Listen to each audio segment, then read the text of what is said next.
And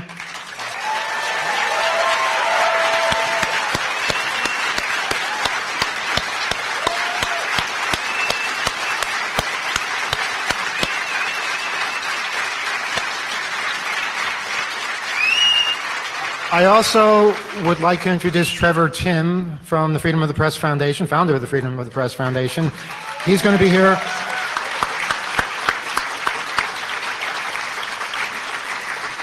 He will have selected some questions from Twitter that you guys have submitted. And I guess this is a good time to remind people in the press, this is not a press conference, so the questions we're going to ask Edward later come from our attendees, and hopefully there'll be questions that you're interested in as well. Please just follow our guidelines and everything will be cool. And that's, oh yes, I almost forgot. We have a third panelist who will be joining us from Russia, one of my real heroes, and I think many people in this room, many people in the hacker community, many people in America.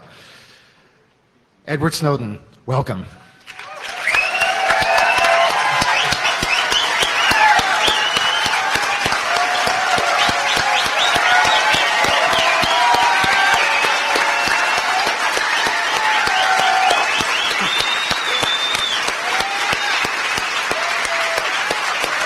Hi, guys.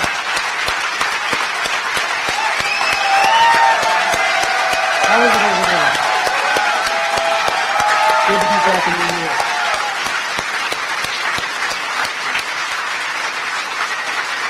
Can you hear me now?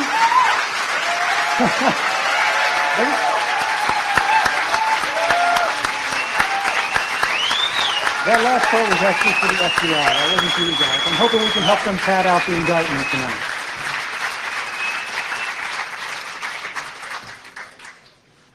So I'm having a little bit of trouble hearing the stage, but I think I can hear Dan's microphone. I want to start out by saying to Dan Ellsberg, thank you for everything you've done, for all of your service, both in the government and outside of the government. Everything you did for us as a nation, as a society.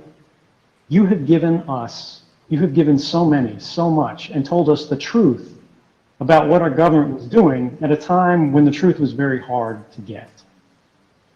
And I have to say, I watched a documentary about your life as I was grappling with these issues myself. And it had a deep impact and really shaped my thinking. So thank you for everything you've done.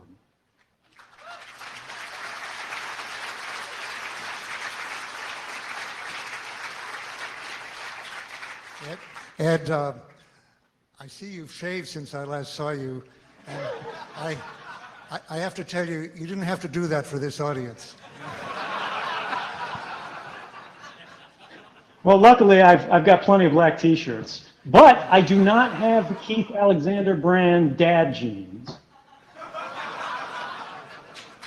I'll save those for DEF CON. So, I'm going to try to stay largely out of the way and let these guys talk, but I think there's a few topics that we'd like to cover. And to start with, I was hoping Dan could describe what it felt like the first time he heard about Edward Snowden, his feelings on hearing his name and seeing what he had given the world, and if his feelings have changed since and how he's grown to feel about Edward Snowden. I can tell you exactly what I felt. Hope, actually, which had not been in great supply for me recently. When I saw this name of this conference, I had mixed feelings about it. My feelings of hope go up and down a little, and they haven't been too high. And there's no question, I felt that when Chelsea Manning was revealed.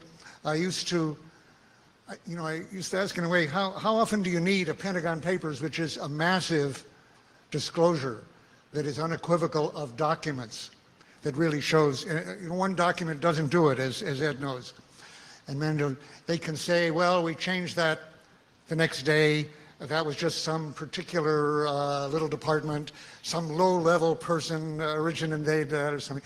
So what you really need is a massive stuff, as in the Pentagon Papers, that shows, no, this is what they said the next day and the day after that, and here was the official policy, and so forth.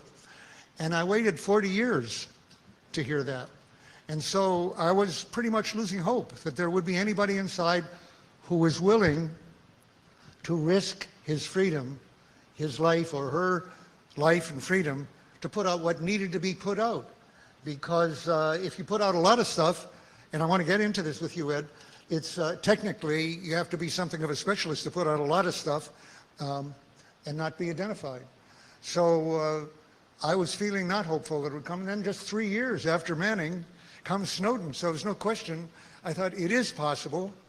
And in fact, Ed, you once told me that you hoped, among other things, to show that one could do this and be successful. And I'd be interested to hear, actually, from you what your measure, there's no question in my mind you have been successful, but what you had in mind when you wanted to show that people could do this. Because after all, you are out of the country, et cetera. Well, so there's a lot of things to address there. I mean, that's a big topic, but you said something that I want to respond to first, which was, you kind of touched on technology. You talked about how people recently are specialists. They're able to use specialist skills to gather information that's tremendously important to the public, but we've been denied access to it. And they're able to publish that and get it around the world before anyone's able to stop it, before they're able to kill the story, and before they're able to basically shut the public out of the room of government. You know, they sort of divorce us from our democracy. And the key for me there is that technology empowers dissent. This is something we've seen again and again, and people forget this because they think about it only in modern times. They only think about it at the recent examples. They think about me, they think about Manning, they think about other people who followed in the same sort of thread, but they forget that technology actually enabled you. People forget about the fact that you were, you know, in a garage with a Xerox machine. You know, a copy machine might not seem like a killer app to a lot of people, but that enabled you to get this back to the public. And the same Xerox machine that gave you that gave us samizdat in the former Soviet bloc. And what that tells me, and what I think is important for our society, and I don't just mean in the United States, I mean around the world, is to recognize that technology empowers individuals, it empowers voices, it empowers democracy in a way that can turn one man into a movement or a woman into a world power. And that has fundamentally changed the way that we relate to our government, and more importantly, the way our government relates to us. You know, they say when people fear the government, we have tyranny, but when the government fears people, we have democracy, we have liberty, we have freedom. And I think that's very true, and we see that more and more. When the government has been left sort of in the dark, even when we have whistleblowers who come up and stand up at great risk to bring things to the public, people like Bill Binney, Thomas Drake, Ed Loomis, who end up getting, you know, these guys get pulled out of the shower naked at gunpoint in front of the families. Their lives are destroyed, their careers are destroyed. They're discredited, you know, they said they're disgruntled. There's these broad campaigns brought against them, but they didn't have hard evidence. They did everything right. They went through the system, and the system destroyed them. The system buried them. And we see this happen again and again.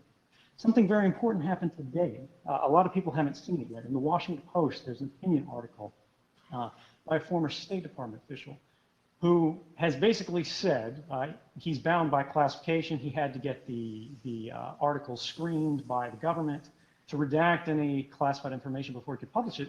But the Washington Post ran it, and he basically said, Executive Order 12333, which is one of the signals intelligence authorities, which allows the United States to intercept basically communications that are occurring overseas, is being used to collect incredible amounts of communications, not just on people around the world, not just innocents everywhere, but specifically on Americans, which is precisely what the United States government has said they are not doing. And this is the kind of thing that's illustrative, because what he revealed was explosive. It should be on the front page of every newspaper.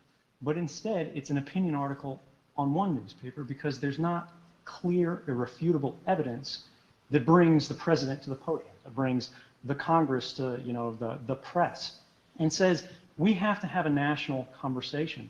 where the public is given back its seat at the table of government. And we as a society are given the opportunity to decide where the lines should be drawn, not a few officials sitting behind closed doors. And I think that is a new power that technology has given us over the last 100 years that is increasing in frequency, strength, magnitude. And if we pair that with a responsibility to use it appropriately, to police ourselves the way our technology grows, and not sleepwalk into new protocols, into new usages, into new applications for these things, but we really think about the implications of putting, RFIDs in our sneakers and our washing machines and the things we buy at the grocery store, we will have not a dystopian future, but we will have a democracy in which citizens around the world, in every country, are empowered regardless of the policies of their government. And we, at the very minimum, will know the truth of our world and the truth of our governments, and it will not be able to be hidden from us any longer.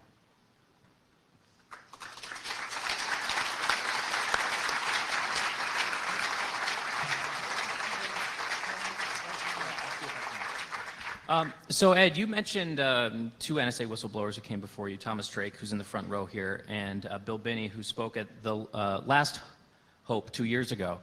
And of course, here sits Daniel Ellsberg, the most famous whistleblower in U.S. history.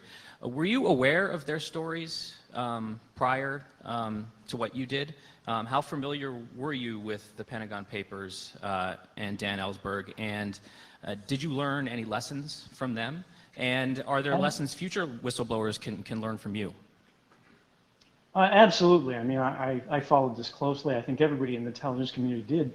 Because what people forget is that, we in the public, we see these stories, they come on the news, the Justice Department, the President, all the talking heads, they say these guys are bad guys, they say they risk the country, they say they're, spies, they've been charged under the Espionage Act, they did bad things.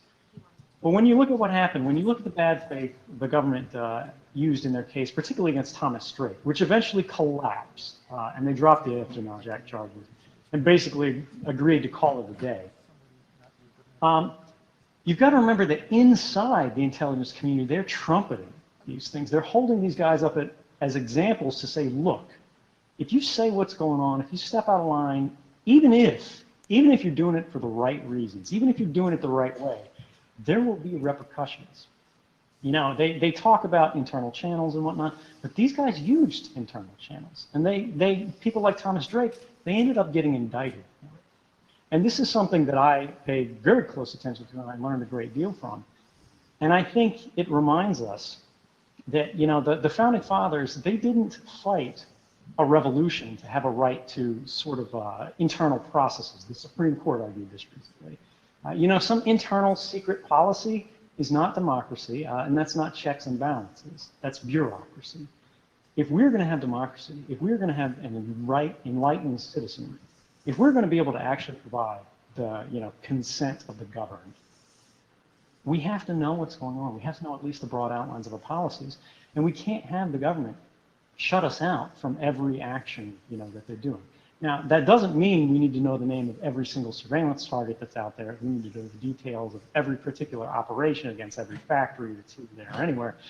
But we have a right, as Americans and as members of the global community, to know the broad outlines of government policies that have a significant impact on our lives.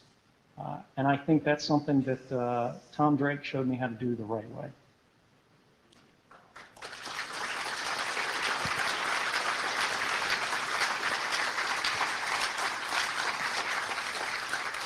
So, Dan, my next question is for you. Oftentimes, Ed's biggest critics often invoke your name, and they invoke it in a positive way and try to contrast what you did with what Edward did.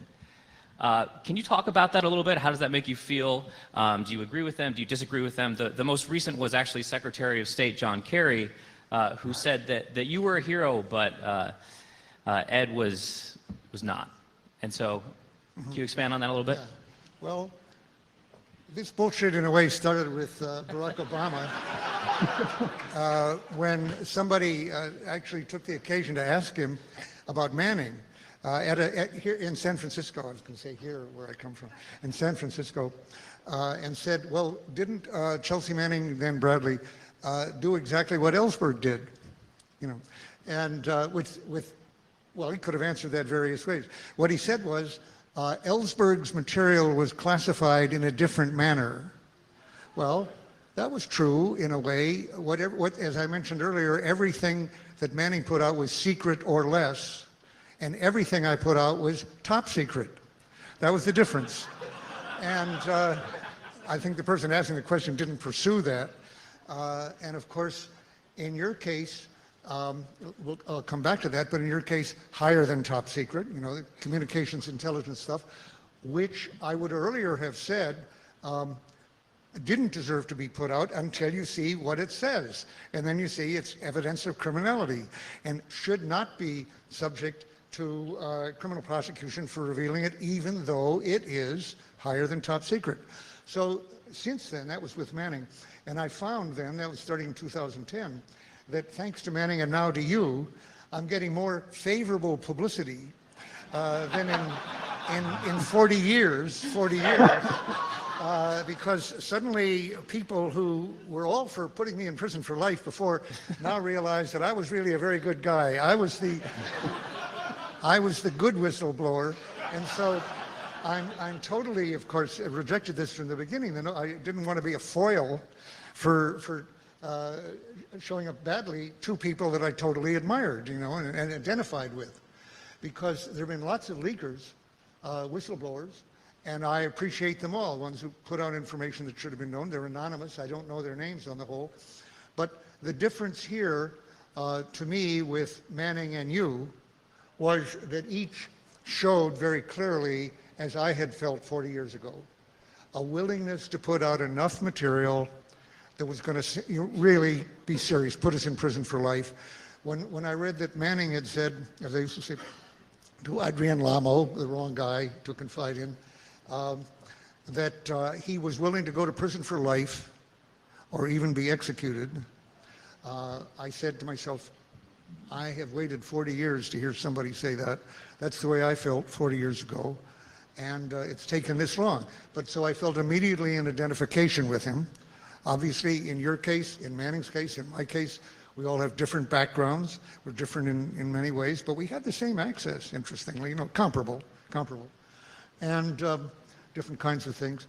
So I identified with them, and I couldn't bear to hear me getting good press from the Secretary of State and from others on the grounds that my motives were different.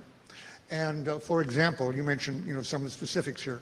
Well, Ellsberg just put out information that was historical, you know, 3 years old at the most recent. Well, that's because I didn't have the most recent.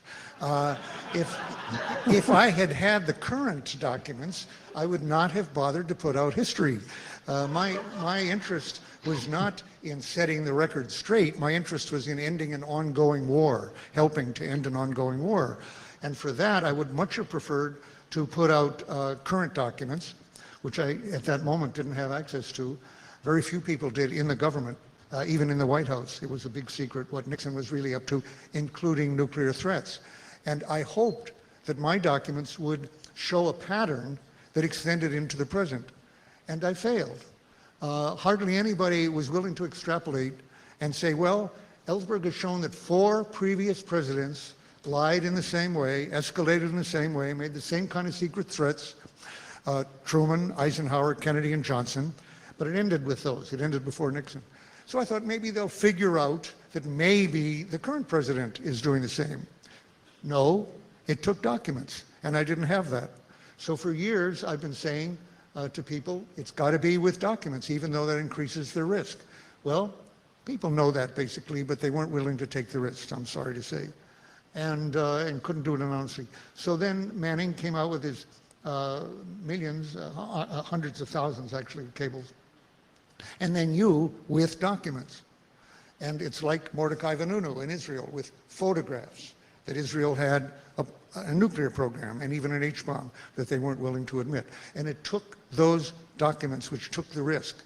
So what I was saying is, I saw right away, without having met you, without having met Manning, that this is someone who I identify with, and at the same time, new heroes. He said, what was my feeling when I heard Snowden's name? I said, well, I have a new hero now. And so thank you. Thank you.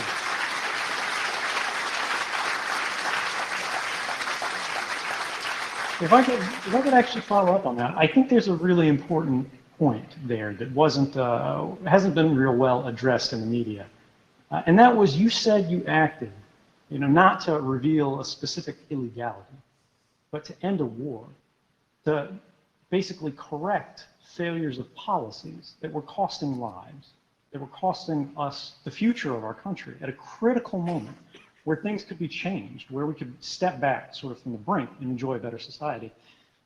And I think people need to remember that these stories that are being published by journalists, the journalists are working together with their editors, with their institutions, to really analyze whether these things are in the public interest, whether they will benefit us as a society to know, and not publish things that are just, gossip or they don't have a significant justification for going into the public domain. Since these stories were revealed, we not only learned sort of the new truth of our world about the fact that all of our communications are being intercepted, collected, analyzed, and stored automatically. And that means that all of our ideas, all of our thoughts, all of our expressions, all of our associations, who we talk to, who we meet, who we love, who we hate, all of these things are now subordinated to the officials, to the policies of a few guys behind closed doors. And we don't know, we can't hold them to account. They don't answer to us. They don't even answer to the full body of Congress. There are only 8 members in Congress, they're called the Gang of 8, who get fully briefed on these intelligence programs. And interestingly, the intelligence community, the intelligence committees that are supposed to oversee these programs, these guys who have access to classified information, they receive more money from actually all of them. Every single member of this committee receives money from the top 20 intelligence companies in the United States. And they also receive more money from these companies than any other members in Congress. In fact, a single one of these congressmen, his name is Dutch Ruppersberger, received over 350 grand from these companies alone. That's not all of his donations, that's just from these top 20 companies. So when we think about the revelations, when we think about the fact that we've learned what's going on, when we have an ability to debate it, when we have the ability to correct this overreach, when we have the ability to protest unconstitutional activities that never should have begun, but we also have a broader civic understanding of how our government works. We see that the most senior officials in government have been lying under oath. They've been making false statements to Congress, for example, James Clapper. But not just Congress. It's not just the lies we know of. There are other ones that didn't get as much attention. For example, the Department of Justice, the Solicitor General of the United States, he lied to the Supreme Court twice in writing, and it was in the New York Times. But this didn't become the front page news that persists and we respond to. But it was a direct revelation that came out on the newspaper on June 7th, was when we found out that people had been surveilled. To dial back, because it gets technical in terms of surveillance authorities, what happened is the government was using warrantless surveillance to collect evidence to justify warrant applications for warranted surveillance. That's a violation of both the 4th and the 5th Amendment for people who are keeping score.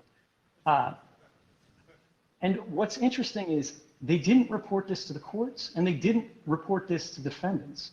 But then they later told the Supreme Court that they were. And it turned out that was untrue. If we don't know these kind of things, we don't know our government. We have to be able to know not just what governments do, but how they act in order to decide how closely we need to scrutinize their behaviors. And if we didn't have whistleblowers like you, like Tom Drake, and like everybody else who's come forward at tremendous risks, we would have a less open, less free, and less accountable society. And because of that, I think it's worth taking risks to do this. And it's not just what's illegal. The scandal is what is legal. The scandal is what's happening every day, the unconstitutional activities that are still occurring right now. The fact that we look at, for example, one of the things that's been talked about a lot is how to fix this. The fact that the least controversial program in terms of do we end it, does this do nothing, is Section 215. And Section 215 of the Patriot Act basically says that, hey, we can collect the call records, metadata records from everybody in the country, regardless of whether they are suspected of any crime, any wrongdoing. And we have to ask, you know, what does that do? Why are they doing this? What is the value? Because if you encrypt communications, right, they don't get anything out of that. This is just the signaling records. This is like what a private eye collects. Who you meet, who you talk to, when it happened, where it was at, not the exact content of what was said during these calls. So encryption protects the content, but we forget about associations. And that's what this is about. These programs like Section 215, mass surveillance in general, is not about surveilling you. It's not about surveilling me. It's about surveilling us collectively. It's about watching the company that we keep for everybody in the country and on a global scale. This is basically a big data program which provides the raw data that can then be analyzed, it can be filtered, it can be subjected to rules, for example, like we see in this T-score, that says everything you do is being analyzed, it's being weighted, it's being measured, and that's without regard to whether or not you've done anything wrong. So when people say, you know, why does this matter? Well, why do I care? You know, why should I get up off the couch? It's because, again, when we think about this in terms of the Fourth and Fifth Amendment, you know, it's an unreasonable seizure because there's nothing to justify doing it. It happens in advance of any criminal suspicion. Or the due process violations under the Fifth Amendment, where the government is basically saying, we're going to use warrantless surveillance to collect evidence to then secretly use to get a warrant application. Or the First Amendment violations of our freedom to associate, right? Congress shall make no law abridging the freedom of the press, freedom of speech, or our right to associate, to enjoy the company of whoever we want. If you let go of your rights for a moment, you've lost them for a lifetime. And that's why this matters, is because it happened and we didn't know about it. We weren't told about it. In the post-September 11th period, we had programs stood up like Stellar Wind that collected all of our internet metadata, all of our calling metadata, and it was creating a massive, deep, robust data set that allows us to look at connections and actually programmatically analyze the connections of everybody at every place all the time. And I think that's not what this country is about. I think that's a fundamentally un-American thing. And I think we, the people, you in this room right now, have both the means and the capability to help build a better future by encoding our rights into the programs and protocols upon which we rely every day. And that's what a lot of my future work is going to be involved in, and I hope that you will join me in the Freedom of the Press and every other organization in making that a reality.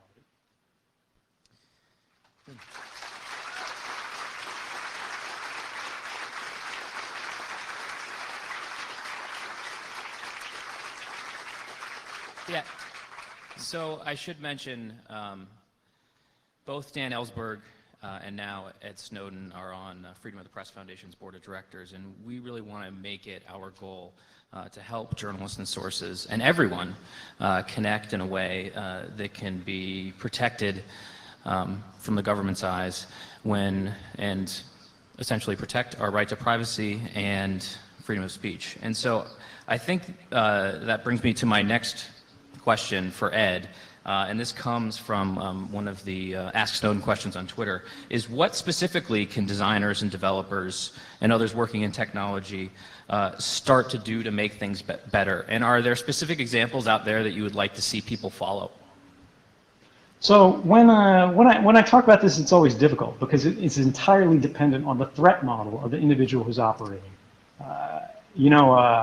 Gam in the home has a different set of priorities than somebody who's working to report on the malfeasance of a deeply irresponsible government and an authoritarian regime. And so generally when I talk about this, I say encryption. I say encryption, encryption, encryption, because it's an important first step.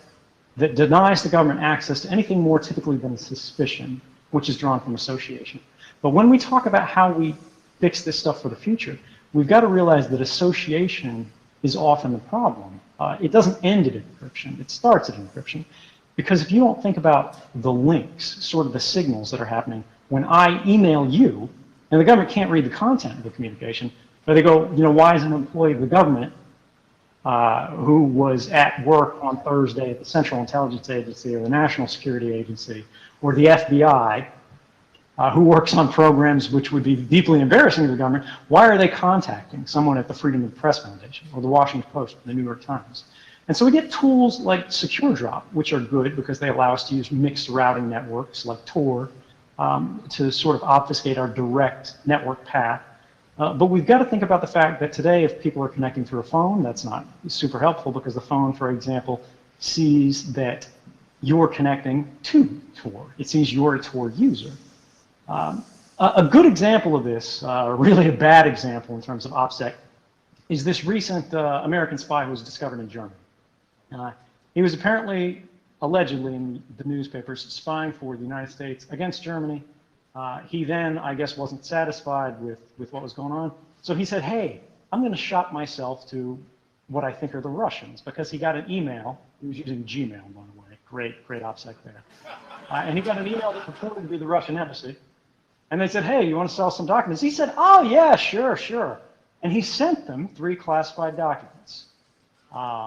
Now, this is an email. I don't know whether it's encrypted or not encrypted. That hasn't really been covered in detail. But the key is the adversary that was on the distant end of the communication, in this case, German counterintelligence for his model, although he's actually allegedly a spy. He's not interested in public interest. He's interested in money. Is the fact that when he did this, he was the only one who had access to these documents who was out of the office at the time. He took the day off to send this email. So again, you know, we're not talking about the most sophisticated guy in the world, but this is the kind of thing you have to worry about in terms of how do governments discover their adversaries. And the same techniques they use to discover spies, they use to discover journalists. You know, the Risen case and the Rosen case, both of these are journalists in the United States where, for example, the government was trying to get James Risen, New York Times reporter, to reveal his source, or they were subpoenaing an AP reporter, I believe, all of the phones in their office to say who from the government called the Associated Press. These are associational records. They didn't get the content of the calls, but they were trying to figure out what was going on. When we think about how we fix these programmatically, when we think about these in terms of protocols, we need to have protocols that are resistant to traffic analysis. They need to be padded, basically, even if there's some level of performance penalty. So you can't look at differences in, for example, Skype conversations and tell which phoneme or word was spoken based on packet size, the signaling speed, so on and so forth. You also need to use some sort of mixed routing, some sort of shared infrastructure that divorces the individual connection from the individual origination point. And that's still a hard problem. We haven't solved that in sort of a performance respecting manner. Tor does a really good job, but Tor is also TCP only. It doesn't handle UDP, and a lot of other things like that. But this is something that's better to really get down and have everybody get in together, sort of red team it. Somebody pitches an idea, and the other people in the community, whether that's Twitter, whether that's a mailing list, they tear it down. It's the peer review model. That's how we do these things and we fix it. We need people to attack these systems. We need people to work as adversaries to try to find holes so we can fix them. And there's also the user experience issue. For example, GPG is robust and pretty reliable encryption. Unfortunately, it's damn near unusable. I mean, it's fine if you're comfortable with the command line. It's fine if you're good with key management. But again, gam at the home is never going to be able to do that sort of thing. We need encryption, mixed routing. We need non-attributable communications or unattributable internet access, UIA, for example, that's available to people, that's easy, that's transparent, and that's reliable. that we can use not just here in the United States, but around the world, because again, this is a global problem. The National Security Agency, the FBI, these guys led the way because we've got the biggest budgets and we're the most aggressive when it comes to that kind of thing. But we're only the first. We're not the last. This is going to get a lot worse before it gets better. And we have to, you know, the grad students of the world have to be thinking about what they can do to fix this. They need to think in adversarial terms. They need to think about how are the worst people on earth going to try to subvert and break your system to not just damage individuals, but to damage governments, to shield themselves from oversight and accountability. And what can you do? What do you know? What can you think up to help shield us from that? And the techniques are only limited by our imagination. Ed, a couple things. Okay. I hope people are taking notes here or in the darkness or texting the suggestions. He's giving you your marching orders. Okay. They know this stuff. I don't know. It suggests two things to me. I've got a lag here. I'll have to take this off. By the way, I have to say, with my hearing problem, the reverberation earlier before these was such that I missed a lot. I'm sorry, and I look forward to seeing a rebroad, on this on the web. I missed a lot of what Ed was saying. I'm sorry to say, but now I can with this. Not when I'm talking, though. There's a lag. Two things. We've been talking a lot about your people out here and Ed helping sources, which is of extreme importance, helping sources anonymously and without being attributable, get their information to journalists, to journalists essentially, and to the public, and to Congress, very possibly. For example, with the overhearing that we've just heard about, of Feinstein by CIA, it's a real trick to get this stuff even to the Intelligence Committee, which is kind of a black hole for information anyway, but can't get it to them without the CIA knowing. There is also the problem there of it going directly after journalists, and if you're, this is what I was thinking, if you are successful in inspiring the people here to find ways of software that they can really use, with even as, I'm not even on Twitter, for example. At my age, it's enough to be on email. But easy to use. Then they need, right now, when they can find the sources and shut them off, that gives you your government-controlled press, a government press that is simply authorized information from the government, whether it's classified or not. They put out a lot of information that is classified because it supports their programs and their reputation and whatnot. So most leaks of classified information are actually authorized by an agency or a high official or whatnot. But supposing it becomes possible now for that handful of whistleblowers really to get the information in, then they would want to go after the bylined journalist who prints it. Now, so far, they have not done that. They accept the idea that the public will go along with prosecutions of officials who signed a non-disclosure agreement, as I did, or you did, and without really thinking of the fact that that agreement is not subject in corporations or elsewhere to criminal prosecution, to punishment by prison and whatnot. It's subject to a lot of other things, like ostracism and losing your job, which is enough to keep people silent anyway. But supposing now that gets harder to do and they can't shut off all the sources. They haven't yet gone against the freedom of the press idea by directly prosecuting journalists. Assange, they have kept on ice here all the time with a grand jury going, with the threat basically that they're going to go after him on the grounds that he's not a real journalist, something like that. I mean, in between person. But actually, of course, as you know and I know, the people, Assange didn't do anything that could possibly really be prosecuted that wasn't also done by the New York Times and by the Guardian, by the Observer, which they're reluctant to go after. It's my opinion, I'm putting this to you, but my opinion that lies next on the grounds that supposed journalist called Michael Kinsley accused Glenn Greenwald. And Peter King has done the same, and I think a number of others. And that is, you guys, you journalists, are aiding and abetting a crime, a criminal, with the assumption being from the beginning that the leaking is criminal. You know, I raised that question as to whether that should be regarded as constitutional to regard us as criminals. But if you do unequivocally regard us as criminals, and people like you, then the logic that people who are helping them get their information to the public are indeed helping, for sure, that's what they are doing. But aiding and abetting is a legal term, and it has to do with a crime. And perpetrating, wasn't it David Gregory who asked Greenwald, you know, insofar as you are aiding and abetting, he's saying, insofar as you are a criminal, why should you not be punished? So listening to you, I was really thinking, I didn't bring it out before, to accept that the giving the information is unequivocally criminal, is, I think, the first step almost surely to going along with the Kinsley and Gregory and so many others. Aiding and abetting, or rather helping, publishing, is also criminal. Seems logical, normal. And they will go after that as well. So I don't know, is that something you thought about or not? Yeah, I mean, it's a really complex topic, and I think when we talk about whether or not the government begins going after journalists, this is the real sticking point for me, because in terms of my political philosophy as it relates to technology here, is I would say almost Stallman-esque.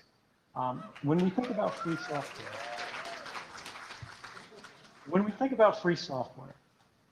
we need to think about software as a means of expressing our freedom, but also defending our freedom.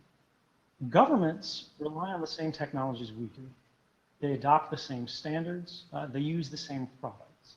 And this happens worldwide. So the solution to that, when you ask me, is whether or not the United States government can manage to behave itself, to restrain itself against violating the Constitution, against bringing suits against journalists, against limiting the freedom of the press. Other governments will make different decisions. And if we want to live in a better, more enlightened world, what we need to do is we need to remove those capabilities from the governments by enshrining our rights into our means of communications, by denying them those capabilities, at least on a massive, untargeted level.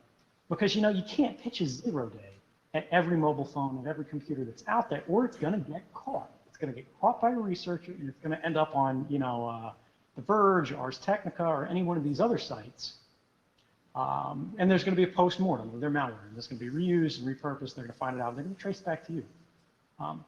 But governments can still pursue their legitimate needs for law enforcement, for intelligence collection, on a targeted basis by using those 0 days only when they are the least intrusive and essential means of getting the intelligence that they require.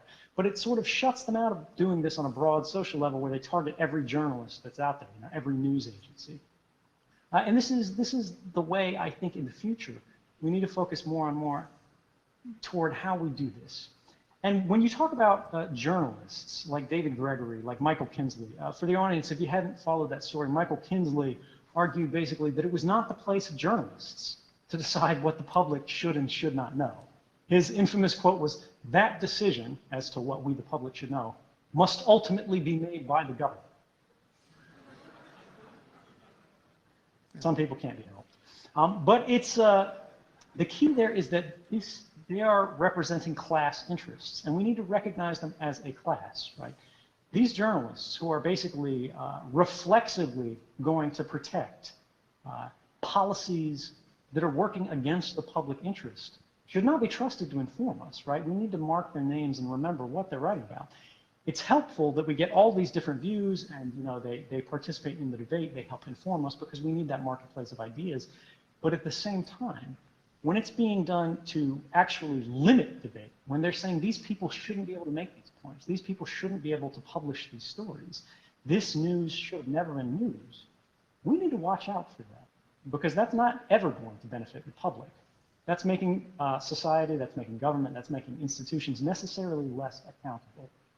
And it's a chilling effect that we need to watch out for. In terms of class interests, again, when we talk about how do we fix this, how do we patch these holes, Julian Assange made a plea at one point where he said, hackers of the world unite, sysadmins of the world unite. Anybody out there who, posts on Stack Overflow, the Stack Exchange, anywhere like that, you guys are part of the technical elite, right? If you've even heard of Tor or Tails or Unix or even OpenVPN, hell, if you've even heard of Linux, you, you are an advocate that is going to help us move forward in shifting the middle ground of technical literacy for the next generation, right? A lot of young people right now, they understand how technology works to an extent, but the system functions are hidden from them. They don't know where the dangers are, right? They don't know where their communications are exposed. They don't know how networking works. They trust their devices to handle everything. We all, any of us who know even the slightest bit, have a civic duty to help educate the people around us. Just like the rise of literacy, right? We had an obligation to teach people around us how to read and write.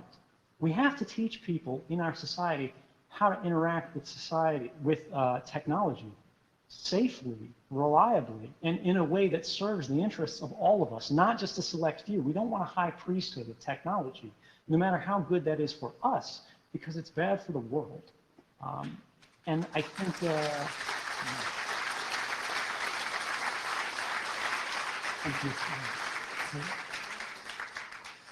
I think, go ahead, Dan, sorry. No, I was just going to say, I was very struck by, something you said in Vanity Fair, the quote is accurate, which is that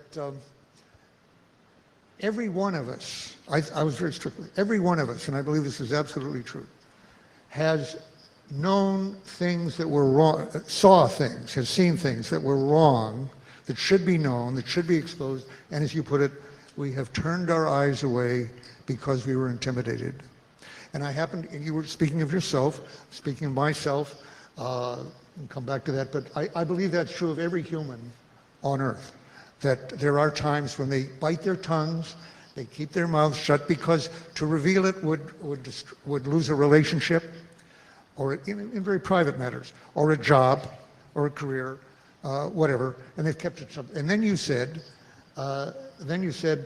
but there comes a time, when the level of inhumanity or the wrongness is so great that you have to cross over that line, as you said, and you said, I crossed over that line. Now, to tell, after all. Now, I thought when I read that, that's Edward Snowden who did that. And that's Chelsea Manning. And how many others? When you said there comes a time when you, very generally, cross over that line and tell the truth, even at cost to your relationships, to your boss, to your friends, to your everything else. Most people, I have to say, never do reach that line. They never do reach a point when they decide to take a risk of their own status and their own relationships and their own job. And the test of that is that many of them have been tested on things like the continuation of a wrongful war. Thousands of lives, hundreds of thousands. In the case of tobacco, as I said, 500,000 lives a year lost by tobacco. Look at GM right now, it's a handful, but striking, where they deliberately covered up. Covered up is not only in the how many people at GM knew that lives were being lost and people were being injured? And who spoke out? Nobody, I don't think so. Tobacco, 2 people, Merrill Wigan.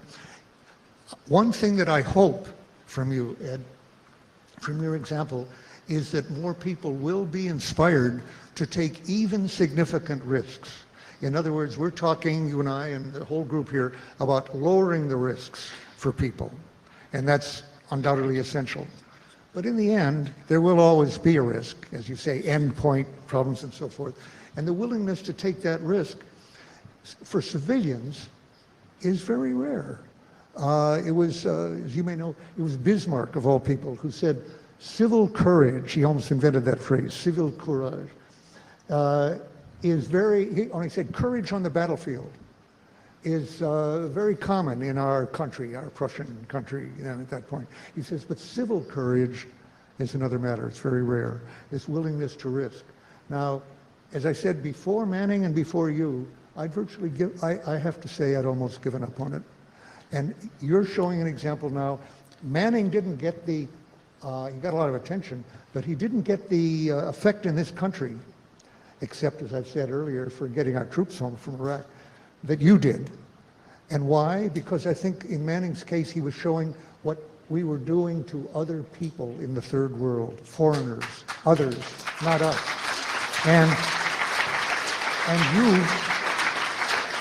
actually, in my case, was the effect because of the millions of Vietnamese that were being killed wrongly? Every one of them is wrong. When I read the Pentagon Papers and realized that for the first time, that the very beginning we were supporting a French colonial reconquest of a country, which I thought of as un-American, whether it was illegal internationally or not. I saw every death in Vietnam as being unjustified homicide. And to me, that was murder, mass murder, and I couldn't be part of that anymore.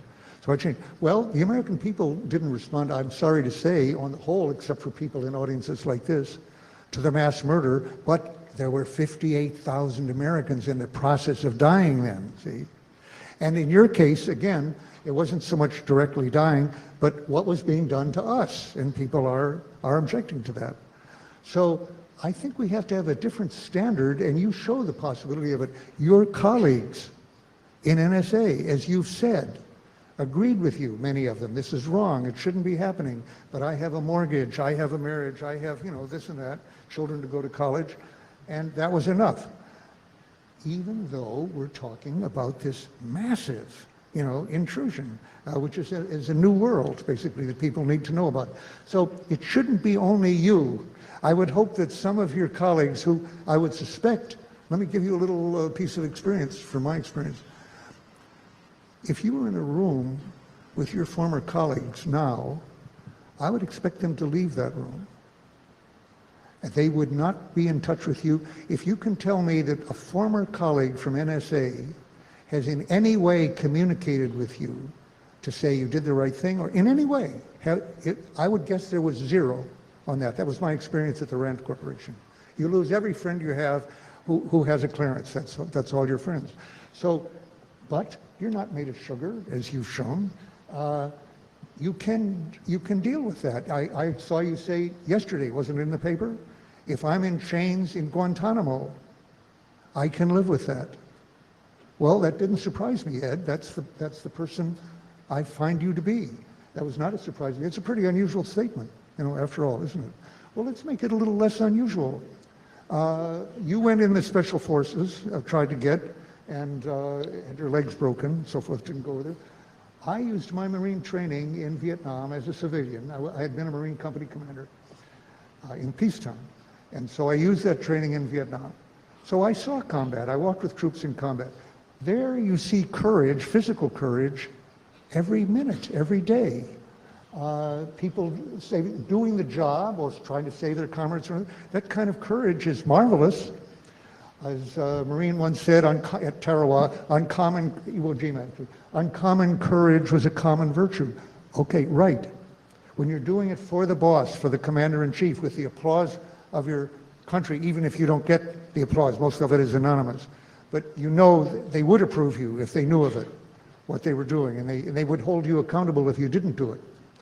We should have a different standard than we do for our civilian officials. And not just official, I don't know if you regarded yourself as an official, but a middle-level person.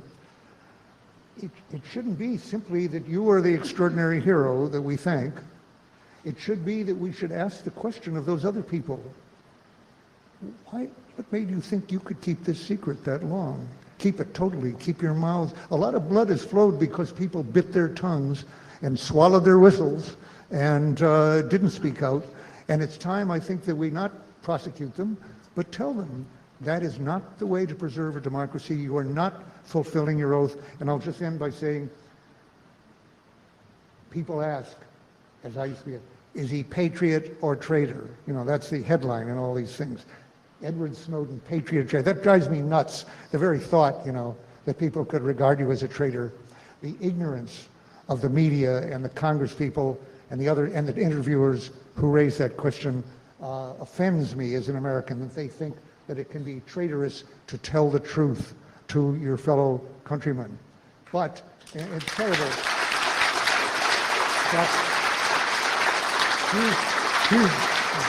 Here's the standard I would like to see set. I'm sure the standard I would like to see set. Snowden was the one person in the fucking NSA who did what he absolutely should have done. How many people should have done what you did?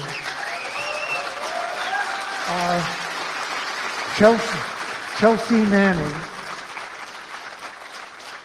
I said this about Chelsea when it came out, and I say it now. Patriot or traitor, said we all took the same oath to uphold and defend the Constitution. I've already said there are people who violate it all the time, thousands. There are people who are against it, like Cheney and some others. But when it comes to upholding that oath, no one in the U.S. military services, up to the Commander-in-Chief, has fulfilled her oath to defend and support the Constitution like Chelsea Manning, and no one in the U.S. executive branch, in any branch, has fulfilled your oath, the oath to uphold and support the Constitution as well as you. So thank you.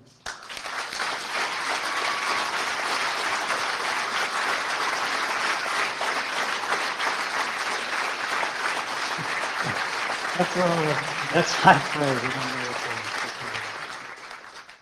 I would,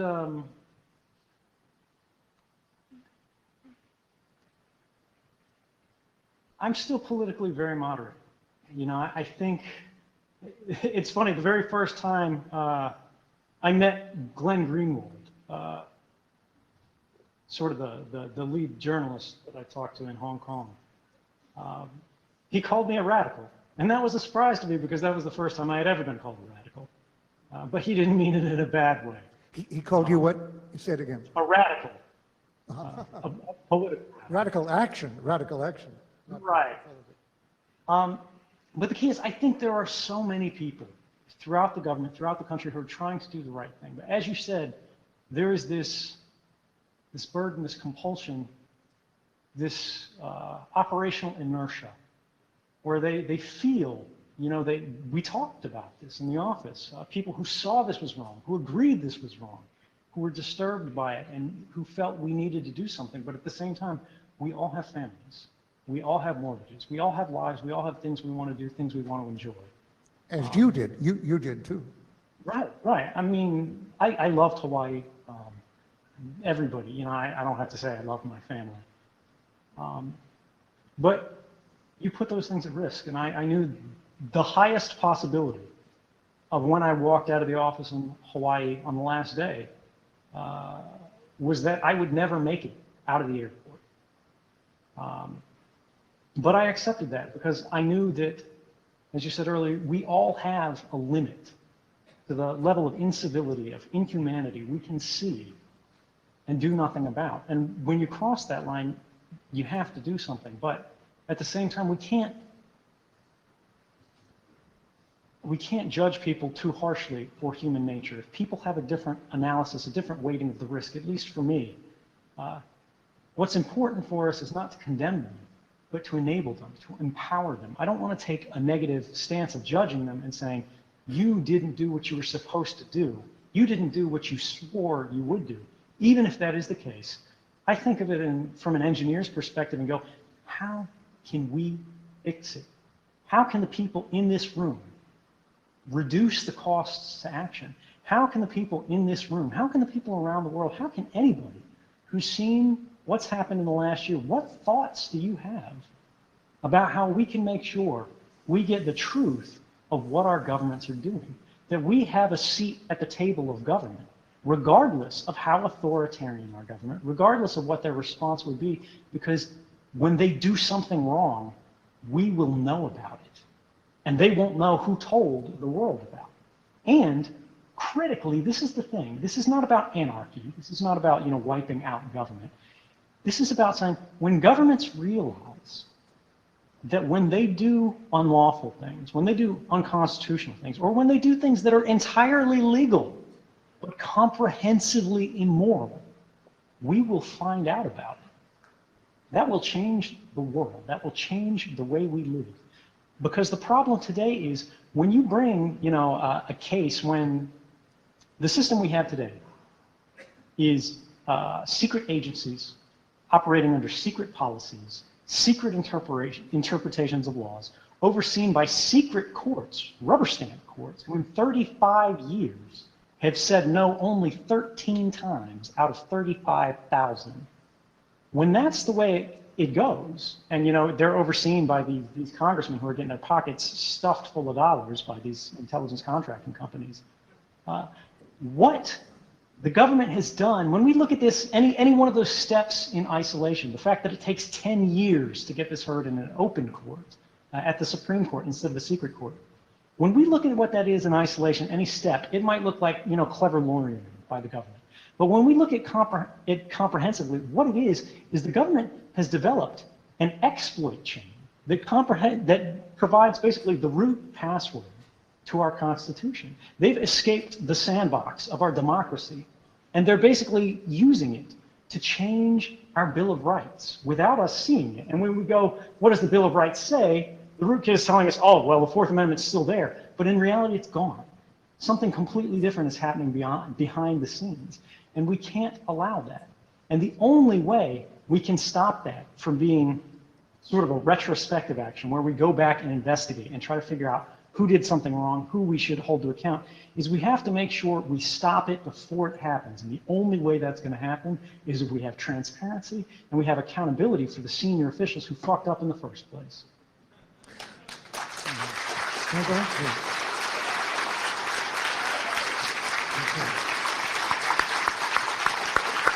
Okay.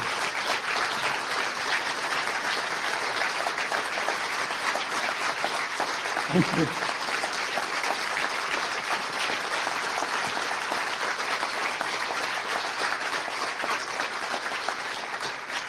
Okay. Well, very good. First of all, let me say I agree. I understand what you're saying. Don't condemn these people, or that isn't the important thing. But you and I are talking. We're having a real discussion here because we do have a somewhat different focus, and I happen to think that both approaches are important. Let me distinguish. Actually, when I keep mentioning this 40 years between 1973, when my trial ended, in 2013, when you came out, that was 40 years, or 71, 2010, and so forth. I, in fact, came to feel that I was apparently just asking too much. That somehow, you keep saying, everybody has a limit. And what I was seeing was, no, a few people have a limit. And most of them have no, by the way, as you said, there's no question, at all times, there are people in the system who are criticizing, who are raising questions, who are even, saying this is wrong or whatnot, up to a point, as you did before, you went all the way and talked to other people. But their limit is going outside channels, going to the public, that limit doesn't get crossed. They're taking a risk even complaining or criticizing, some of them. And they may even lose their jobs as a result eventually, but they get another job as long as they haven't broken that promise to keep their mouth shut about anything. See, they can get another job then. They can be trusted. They will stay inside the system like George Bush. Anyway, during the Vietnam War. But they don't. So I'd come to feel apparently nobody can do this. I don't know. It's so necessary and it's so obvious. The price of not doing it, the price of the government achieving total control of the embarrassing things and the plans they're making, so is Vietnam War and the Iraq War. The approach to climate we've had right along, the nuclear weapons policies, which are incredibly reckless, insanely reckless, that have gone on without exposure from people on the inside. They don't have a limit. So as I was saying, you and Manning did show me there are some people out there. I've always felt that there were more who had the capability to cross that line than we were seeing, and that, the advantage. And your approach is to make it less dangerous, less risky, and I agree that's essential and can be done. And the people in this very room are contributing to that and can contribute to that. As we were speaking last time, you and me, I have, being not a technologist, less optimism about technology than you have. You know infinitely more about it than I do, but I'm more than twice the age you are, and the future of Titanics, let's say, is in my mind, even though that was before me. But the Challenger, for example, and I don't put it's hard for me to believe that all these people together will make the process of telling embarrassing things about the government, which is exactly what the public needs to know to hold them accountable, to have an influence on policy, that can be made totally riskless. I think that there will remain a risk of some kind. And I think that's fair to say. I mean, I don't think we're ever going to. You probably agree with that. Yeah. There's never going to be a fully risk-free thing. But what we can do is we can mitigate risks. We can try to make it a little bit more available, a little bit less painful. Okay. And yeah, I'm saying what you're saying, if I may say, is crucial. It's crucial that they do that, and what you're saying is crucial. But I just want to put in a word for what I've been saying here, which is to hope that people like you and the others who have been speaking out here, like Tom Drake and Jesselyn Radak, and the other who have spoken the truth, that people can be inspired of it, that they will be more whistleblowing than there has been, even given risk. And you know, I was handed in here, as we were coming in, a thing from Ex Post Fact, which is a poster that is appearing in Washington right now. And it has with my picture on it actually, and it has a big headline saying, "Don't do what I did." Because for years, didn't want to talk about people. I talked about civil disobedience and the need to do it, and in connection with nuclear things. In other words, I've gotten arrested more than 80 times and so forth. And people generally did not have access to classified information. So I wasn't talking to people who had that access generally. They won't let me talk to them. And anyway, get an audience there. And so I didn't want to say, you should be whistleblowers, because that sounded too much like saying, do what I did. And that seemed self-promoting, and I didn't want to do it. And then I thought of what they were quoting on that poster, a new way to put it. Don't do what I did. Don't wait till the war has started. Don't wait till thousands more have died. Before you tell the truth with documents, and it doesn't say it on the sign, but it said, even at personal cost, even at your personal risk, that people should see, yes, you're not in prison, but you are in exile. And probably, I have to say, I say very sadly, I think indefinitely. I do not see this Congress and any future president or this one changing the law as they should, rescinding paragraph E of 18 U.S.C. 793, which should be rescinded as unconstitutional. I don't think that's going to happen. And that means you couldn't come back and have a fair trial ever, that I really foresee in this country. In other countries, they may change their laws. That's in process of allowing a public interest defense and allowing an argument. But I would love to see that in this country, but I don't see it happening. So that means you have a cell. Well, for many people, that could be a negative. Well, look, he did it, and look what you're telling us to do. He can't come back to his own country. But the fact is, you showed, first of all, you're not in prison. If you came back here, as you know, and I know, you would not be able to talk to the public, to make your case to the public the way Kerry and Hillary Clinton have urged you to do. Hillary actually said, make your case to the public, which actually affects the legal. Bullshit. You would be in an isolation cell like Chelsea Manning, not for 10.5 months, but for the rest of your life, I believe, from the moment you were arrested. So you could not make your case the way you can and are doing for the whole world right now. So it's essential. I said this right at the time, it was essential for you to be out of the country when you made your revelations. That was another difference. People said, well, Dan Ellsberg stayed and faced it and so forth. Another whole thing altogether, but I was able to speak to demonstrations, to interviews, everything, as you're doing now from outside the country, inside the country, even while the FBI was looking for me. I was on Walter Cronkite in the evening, evening news at an undisclosed location in Cambridge, which got him very excited. Wow, I've never done anything like this. And there I am, the FBI is looking for me all over the world, and I'm on evening news. Well, you are too, but you had to be out of the country, and it was essential that the people hear from you. So what I'm saying is, people can look at it and say, here is a guy who understood that it was worth taking a risk, worth risking and even sacrificing personal relationships. I'm so glad your father was able to go to Russia and see you, but you know, if you're in an isolation cell, lots of luck, you know. So Chelsea Manning has never been interviewed by a reporter from the time she was arrested in Kuwait in 2002. No reporter has been able to see her face to face and talk to her. So you would have the same prospect, and it's worth it. You did the right thing. I don't even have to ask you whether you regret paying this price. I can't even imagine. You know, the thought wouldn't occur to you. I never met a person who went to prison against the draft, against the war, and I know a lot of them, who inspired me to give the Pentagon Papers.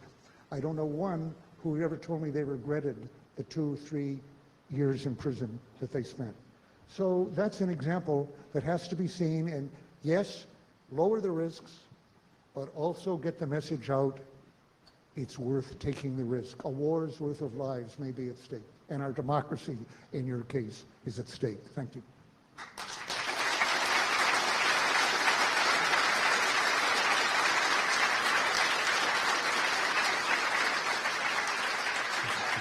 Thank you.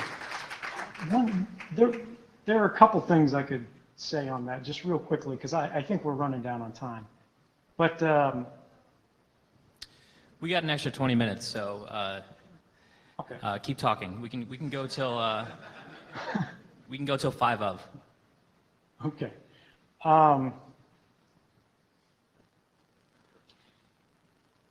There's a lot there. One of the things was you touched on patriotism a little bit earlier.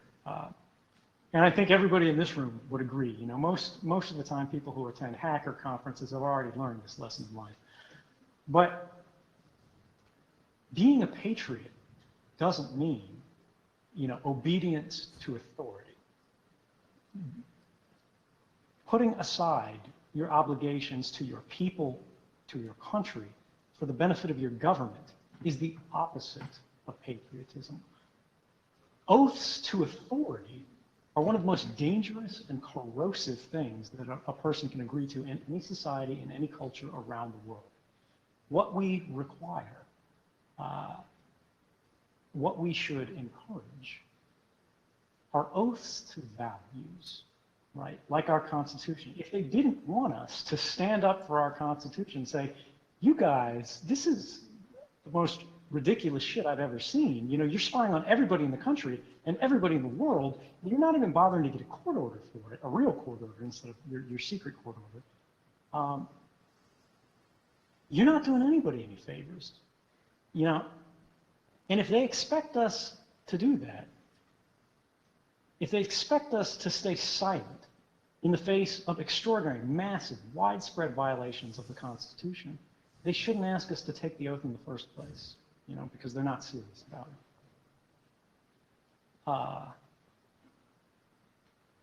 There was something else you mentioned there, but I'm sorry. I actually have a really short working memory, so I've completely lost it. I wasn't taking notes. That's my problem. You're too young. You're too young to A lifetime of memes and, you know, lolcats, things like that, they'll do that to you. What can I say, guys? Child of the internet. But really, it's how do we come together? How do we fix the problem, right? We know what we have, but the key is you talked about the way things are. You talked about the system we have today. You talked about the proclivities of people to sort of protect their own interests to the detriment of the people around them, to the detriment of their own families, to the detriment of themselves for the sake of comfort. Because comfort is a tremendous, you know, motivating human force. When we talk about funny cat pictures, you know, on the internet, it sounds stupid, but we love these things. You know, they mean a lot to us. But the key is, when we talk about the government sort of, you know, again, attacking the hypervisor of our democracy, getting out there and, you know, it's changing the domain, the boundaries of our rights. without telling us about it. If they can do it to the Fourth and the Fifth Amendment, they can do it to any amendment, right? You may say, I don't care about politics. I don't care about you spying on my neighbor. I care about you spying on me. It's going to happen, right? When you cede not just the privileges, but the rights that are inherent to you, and you sort of make a bargain and say, okay, these aren't rights that are inherent to my nature. These aren't rights that belong to the human condition, but these are rights that are given to me by the government. And they can be sort of peeled back at any time. You're never going to get those back. It's going to get worse. The founding fathers said, people get the government they deserve. You know, and if people aren't willing to stand up, if people aren't willing to take risks, to reveal wrongdoing, even if it means they have to burn their own life down to do it, their families are going to have to in that society. You know, their children and their descendants and everybody after us. The values that they hold dear will disappear from the world we live in. And we all have an ability to push back against that. We all have the ability to contribute. You know, and the open source movement is a great example of this. But it's not limited to programming. It's, you know, politics. It's the way we live. It's the way we talk to our friends. It's the way we talk to our enemies. We have the ability to build a better, more equal, more fair, and more just society for everybody. And the advance of technology is a very dangerous and destabilizing thing when we don't think about the way this is moving forward. When we think about the increase in roboticization of the workforce, the fact that we have young people who have tremendous student debt that they're never going to be able to get rid of, that's not dischargeable through bankruptcy proceedings. Thanks, government, for that one. We have a new class that are indentured servants in a very new and modern way that's very corrosive to the sort of egalitarian ideals that we as Americans aspire to uphold. And if we don't take chances, if we don't take risks to push back and say, look, we have a place in this society, we have a place in this world, and if you guys in government are not going to represent the public's interests, if you're going to represent your own interests, if you're going to represent elite interests, if you're going to represent class interests exclusively to the detriment of the electorate that puts you in that seat, we are going to rebuild a new society around you. And thanks to the same technology that screwed us in many ways, we are now empowered in new ways. You know, when we talk about all of these things, when we talk about mass surveillance, when we talk about the fact that, you know, we've got these famous inquisitors in history that said, give me 6 lines written by the hand of the most honest man and I'll find something in them to hang him with.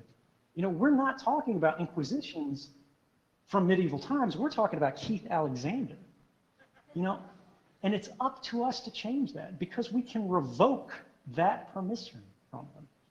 We can try democratically, but if they say no, if they say we're going to exclude you from that debate, if we're going to exclude you from those discussions, if we're going to play games like they're doing in the UK, where they passed an extraordinary expansion of surveillance powers just last week under the guise of an emergency law, when they've been ignoring the emergency for the last year, we have not just the capability, but we have an obligation to push back against that and to create the society that we want to live in.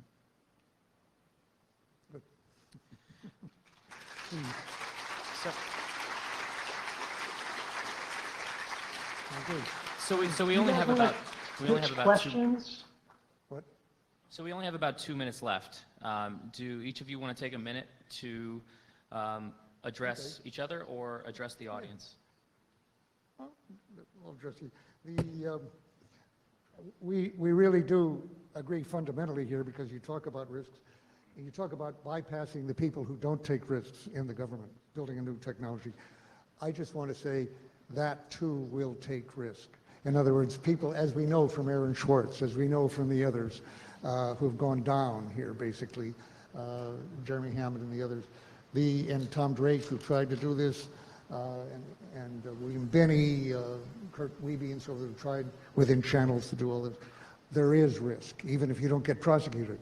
If you don't, so people will have to be willing in all the services. Even here, it will take risk possibility. And remember, Tom Drake yesterday and Justin, we talk a lot, and you and I talk a lot about the Constitution and rights.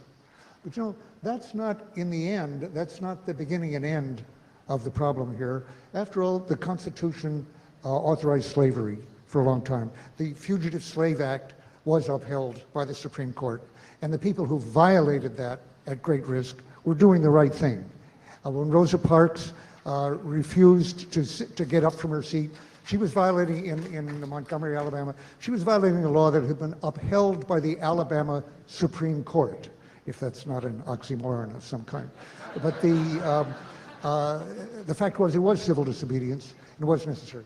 If they changed the law, or I should say, if the Supreme Court upholds for the first time, it's never addressed this question, the Espionage Act, with its strict liability, with its no public interest, no, not without any of the changes that are necessary in it. If they uphold that and say it's constitutional, we will have lost pretty much of our First Amendment, and without the First Amendment and the Fourth Amendment and other things, and that will have to be violated at that point. There'll have to be civil disobedience at that point, and the Supreme Court will have said 5 of them, maybe more, maybe 6, will have said it's constitutional to allow for government solely by handout. And a lot of journalists will live with that. Michael Kinsley and David Gregory will take their handouts with no problem and allow the government to have the last word as to whether something should be redacted or not. There'll still be newspapers, as in China. But the fact is, we will have lost the independent branches. We don't have much in Congress now or in the courts, but something. We'll have lost the ability to rebuild that. And the effect will be, as I say, more unnecessary wrongful wars, and so more climate depredation and so forth. So we need more people like you, as I keep saying, manning others, but also people who are less courageous, if I may say, but who are willing to take some risk and to discover that there are limits to what they will put up with. That's in this audience and in the government.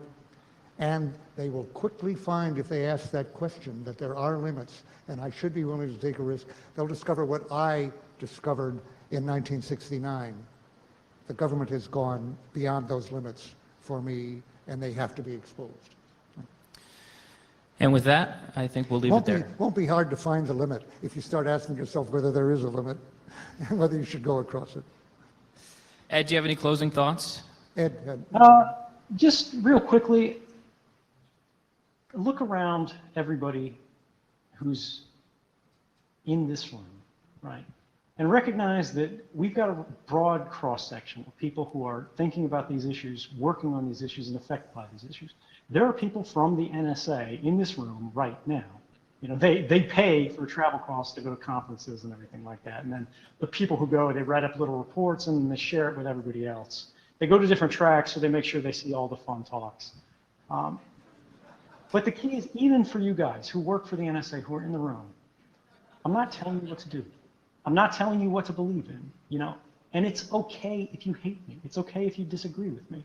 It's okay for everybody, you know, to look at this, because we have to decide how we feel, right? We got to stop thinking that what's on the news is the gospel truth. What an official says behind the podium is exactly the right answer, or what I say is something that should be relied on. I could be totally full of shit.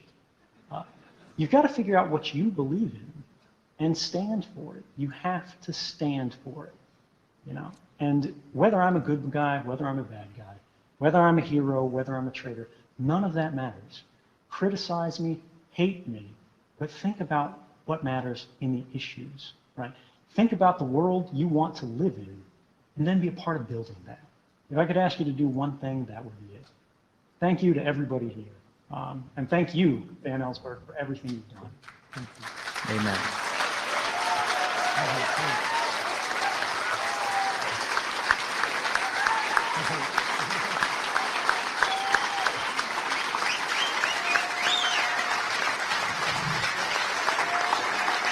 Thank you.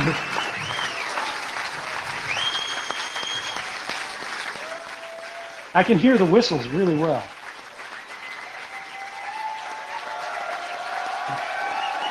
I can hear that even better.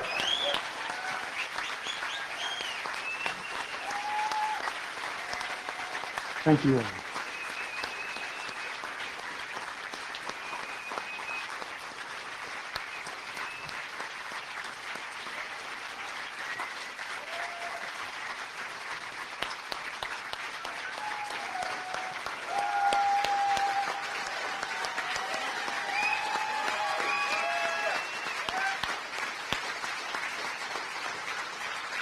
Thank you.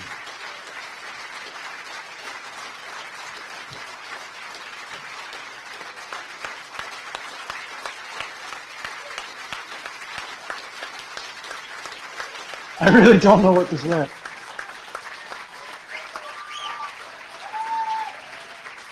Dan, do you know what to do when this happens? Okay, our hands are going to be hurting for a few days, but it was worth it. Thank you, Ed Snowden. Thank you, Daniel Ellsberg. Thank you, Trevor Tim. Thank you, attendees, for making this such an amazing experience. I think we've really made history today. Our schedule is a bit late, so things are going to be 1 hour behind, 1 hour and a little bit of change. So we're going to try and start the next talks in all three tracks as close to 4 o'clock as possible. Please file orderly into whatever direction you wish to file, and continue being responsible and have a lot of fun. Right. All right. We'll see you soon.